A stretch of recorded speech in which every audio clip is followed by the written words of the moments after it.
Hello hello hello hello welcome welcome welcome दोस्तों, welcome back to another video. और आज हम रिव्यू कर रहे हैं, जैसा आपने देख ही लिया है कि episode, sorry, ODI number 2, not episode. ऐसा सच बताऊं तो लगा नहीं कि हम दूसरा ओडीआई देख रहे हैं। ऐसा ही लग रहा था कि जैसा पहला ही ओडीआई चल रहा है, क्योंकि एग्जैक्ट सेम चीजें हुई। ऑस्ट्रेलिया ने पहले बैटिंग करी, टॉस जीत के। वार्नर और फिंच ने काफी अच्छी शुरुआत दी। आते ही साथ फिर से स्मिथ ने बहुत अच्छी बॉलिंग बैटिंग करने लगा वो, और फिर से शतक मार के चला गया। कुछ ऑड 62 समथिंग उतने ही बॉल्स में उसने शतक मारी। बस इस बार फर्क क्या हुआ कि थोड़ा लेबशे और अच्छा चल गया, और ग्लेन मैक्सवेल भी आउट नहीं हुआ, और उसने भी कुछ 390 का टारगेट दे दिया। तो हम, ये सब तो हुआ ही, सब कुछ लग तो नहीं रहा था कि इंडिया फिर से जीत पाएगी, क्योंकि 390 चेस करना, जैसे मैंने पिछली वीडियो में बोला था कि 350 तक भी चेस कर, अगर बने हुए हैं, स्कोर लगा हुआ है, तो आप चेस कर सकते हैं। मेंटालिटी आ जाती है, हाँ हम ये तो चेस कर सकते हैं। पर 390 इज फार फ्रॉम चेजेबल। तो चलिए बात करते हैं थोड़ा सा टीम के बारे में, कि पिछले मैच से हमने क्या सीखा, और इस ओडीआई में, सेकंड ओडीआई में हमने उसको कितना अप्लाई किया। तो कि मैं पहले एक बात बताना चाहता हूँ कि विराट कोहली, मुझे ऐसा लगता है, मैंने जैसे बोला था कि अपनी गलतियों से सीखना चाहिए। लेकिन कहीं से भी कहीं तक मुझे ऐसा नहीं लग रहा कि विराट कोहली ने अपनी गलती से सीखा। जो एक गलती उनकी हमने आईपीएल टीम्स में भी देखी है, कि वो बहुत ही ज्यादा वन डायमेंशनल है। उनकी ज्यादा टीम में वो चेंजेस उतनी जल्दी नहीं करते हैं। वैसा ही कुछ आज भी देखा मैंने, कि सैनी को जब सेम मैच, सेम पिच पे सेम मैच हो रहा है, फिर से एक दिन का गैप में, तो कम से कम आपको तैयारी रखनी चाहिए कि अगर ये स्ट्रैटेजी वर्क नहीं करी फर्स्ट ओडीआई में, और ये 3 ओडीआई की सीरीज है, तो आपको सेकंड ओडीआई में कुछ ना कुछ डिफरेंट करना पड़ेगा। लेकिन कुछ भी डिफरेंट दिखा नहीं। हाँ, हार्दिक पांड्या ने बॉलिंग करी, जो कि एक बहुत ही अच्छा साइन है। फुल फोर्स से नहीं करी, ऐसा मैं बोलूंगा। फिट, कंफर्टेबल नहीं लगे। फिट तो है, पर कंफर्टेबल नहीं लगे उतने अपनी बॉलिंग में। ऐसा लग ही नहीं रहा था कि जैसे हार्दिक पांड्या हमने देखा है, बॉल बाउंस कराते हैं, और टप्पा उनका बहुत अच्छा जाता है। थोड़ा स्लो फेंक रहे थे उन्हें। मेरे को ऐसा लगा जो स्ट्रैटेजी थी उनकी वो अच्छी थी। स्मिथ का विकेट भी मिल गया। तो ओवरऑल मैं ये कहूंगा कि हाँ, ठीक बॉलिंग करी और अच्छी बॉलिंग करी। शायद थोड़ा लेट हो गए। शायद विराट कोहली ने थोड़ा सा लेट हो गए। वो शायद उनसे 7-8 ओवर करा सकते थे, जो सैनी ने किया। सैनी की जो बॉलिंग थी, तो उसकी और ओवर जो है वो मेरे ख्याल से यहाँ पे हार्दिक पांड्या से करा सकते थे। इसके अलावा अगर मैं बोलूं, तो मैंने बहुत जगह पढ़ा, ट्विटर पे पढ़ा, मैं और भी जगह देख रहा हूँ जहाँ पे सब लोग ये बोल रहे हैं कि सहनी की गलती है, सहनी की गलती है। तो मेरा ये कहना है कि सहनी की उतनी ज्यादा गलती नहीं है। यहाँ मैं बोलूंगा कि यहाँ पे स्टेप अप करना चाहिए था चाहल को, और बुमराह को।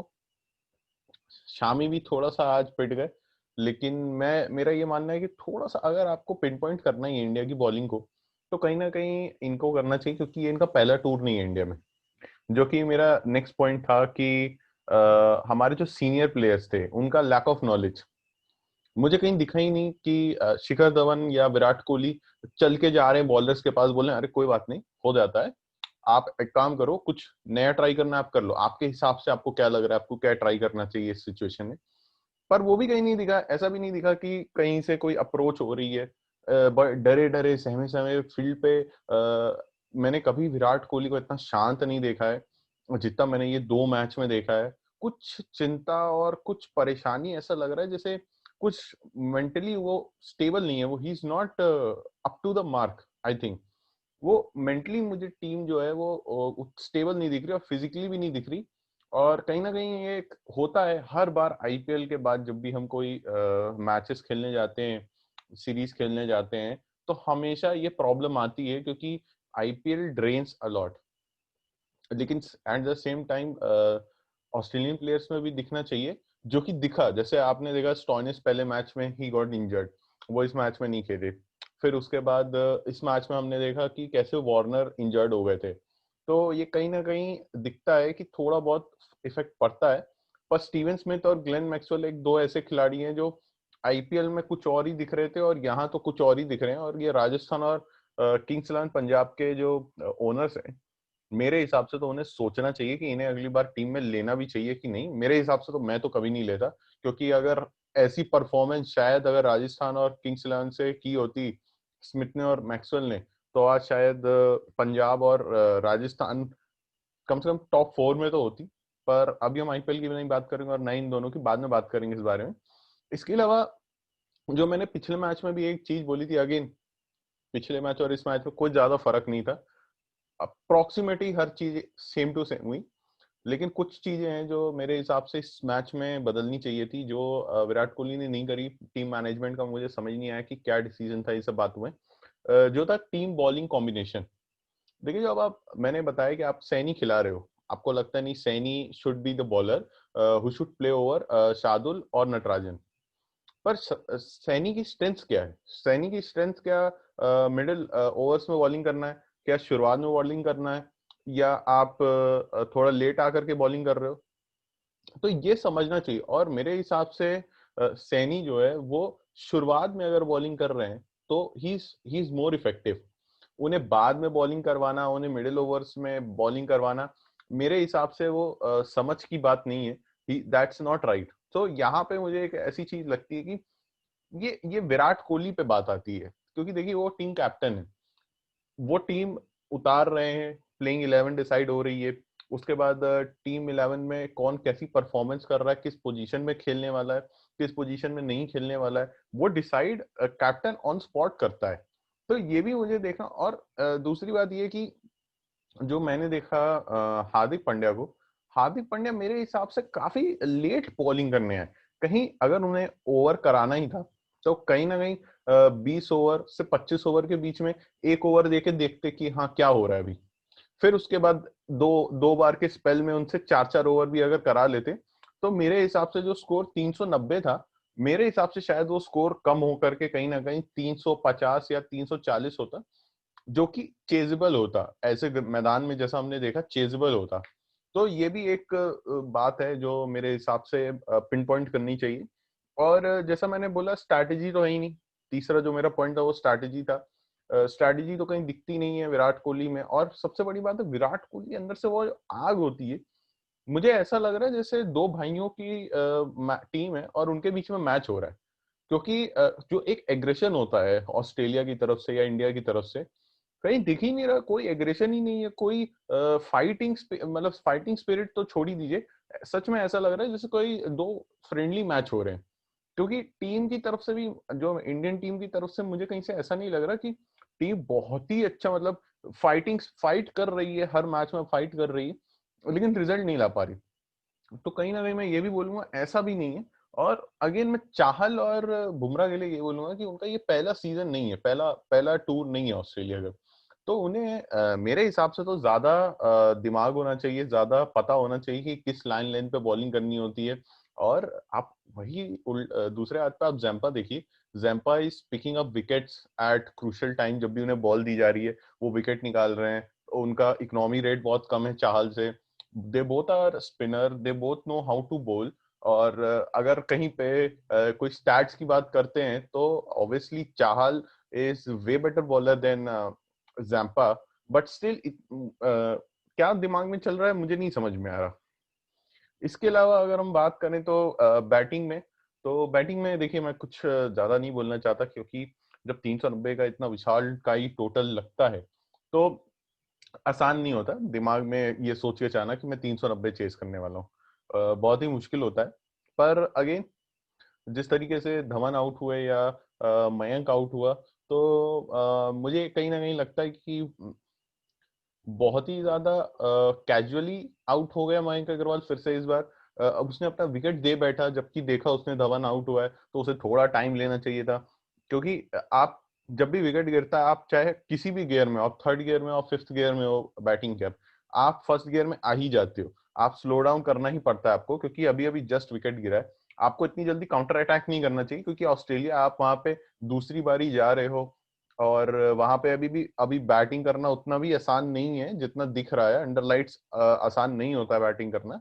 तो कहीं ना कहीं फर्क होता है थोड़ा बहुत। तो ये सब चीजों के बारे में मेरे हिसाब से थोड़ा सा ध्यान देना चाहिए बैट्समैन को।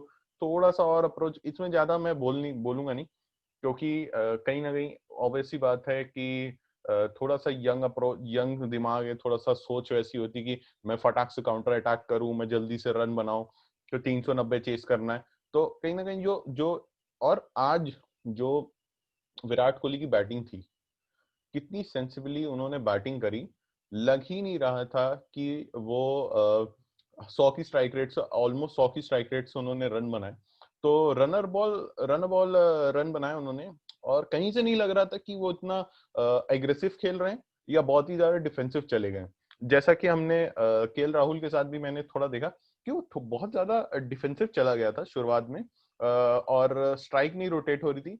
और मैंने एक चीज और देखी है, जो कि मैं हार्दिक पांड्या के बारे में, जो पिछले मैच में भी देखा, इस मैच में भी, कि वो स्ट्राइक नहीं रोटेट करते उतना ज्यादा, वो अपनी हिटिंग पावर पे ही ज्यादा डिपेंड रहते हैं। पर अगर वो ऊपर खेलना चाहते हैं, अगर वो नंबर 5 या नंबर 4 पे अगर चाहते हैं खेलना, या नंबर 6 पे भी जहां वो खेल रहे हैं, तो हमने धोनी को देखा था, वो सिचुएशंस पे पहले वो अपने आप को जमाने के लिए स्ट्राइक रोटेट करते थे, फटाफट स्ट्राइक रोटेट करके अपने आप को जमाते थे, जिससे रन कम से कम कुछ तो बनते रहे।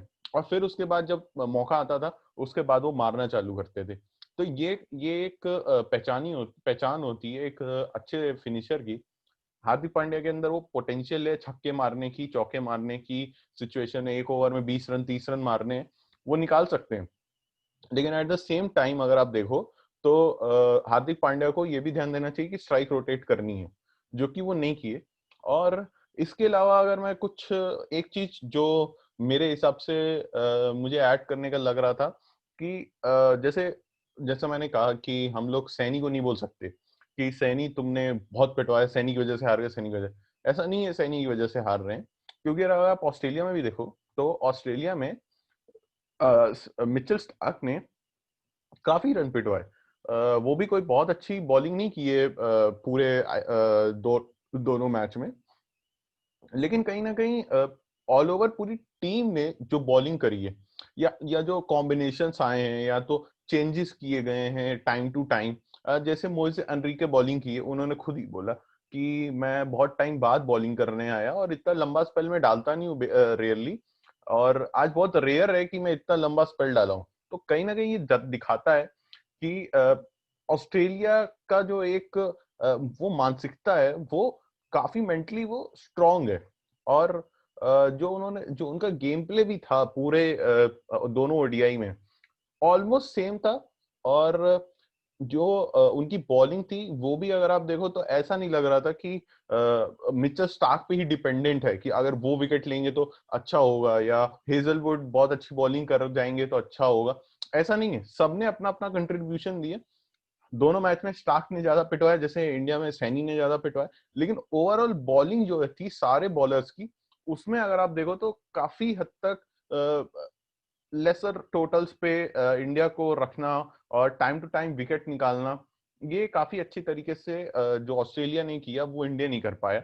और हो सकता है दोनों मैच में प्रेशर बहुत था, 370 390 दो बार चेस करना है, आसान नहीं होता चेस करना। ये इंडिया नहीं है जहाँ पे छोटी बाउंड्रीज हैं और बॉल जो है वो एकदम बल्ले पे आने वाली है, ड्यू फैक्टर होने वाला है, ऐसा तो कुछ नहीं होने वाला। लेकिन उसके बाद भी इतना चेस करना मेरे हिसाब से तो ठीक है, कोई बात नहीं, नहीं हो पाया चेस। पर मेरे हिसाब से ओडीआई सीरीज जो है वो बहुत ही इजी इंडिया ने दे दी। ऐसा बहुत कम सुनने को मिलता है विराट कोहली कैप्टनसी में, या विराट कोहली की तरफ से, कि हमने बहुत इजीली जो है 2 मैच हार के ये सीरीज दे दी। और अगर विराट कोहली के लिए बोलें, तो विराट कोहली के लिए 6 मैचेस और बचे हैं परफॉर्म करने के लिए इस सीरीज में, उसके बाद वो चले जाएंगे। हमें नहीं पता है कि टेस्ट मैच में हम क्या करने वाले हैं।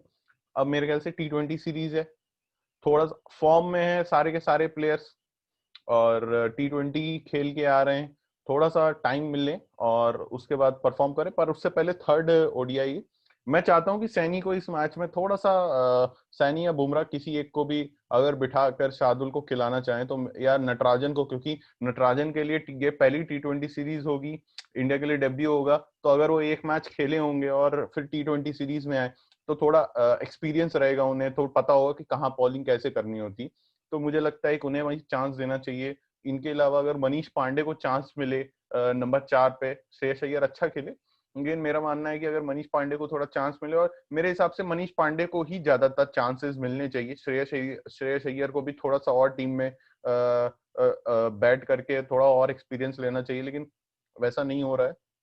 पर कोई बात नहीं, होगा वो भी, धीरे धीरे होगा। इसके अलावा मुझे नहीं लगता तीसरे मैच में, जैसा हमने देखा वार्नर को भी चोट लगी, तो शायद हो सकता है वार्नर ना खेले अगला मैच। और जिस तरीके से वो पिच से भी गए थे, तो मुझे तो नहीं लग रहा नेक्स्ट मैच वो खेलने वाले। चलिए देखते हैं अगले मैच में क्या होता है। पर गाइस प्लीज, अगर आप ये वीडियो देखे, आपको अच्छी लगी, तो प्लीज सब्सक्राइब करिए, वीडियो को लाइक करिएगा और बेल आइकन प्रेस करिएगा। मैं हर मैच के बाद वीडियो निकालता रहता हूँ, तो मेरा रिव्यू जरूर देखिएगा। और thank you for watching this, see you next.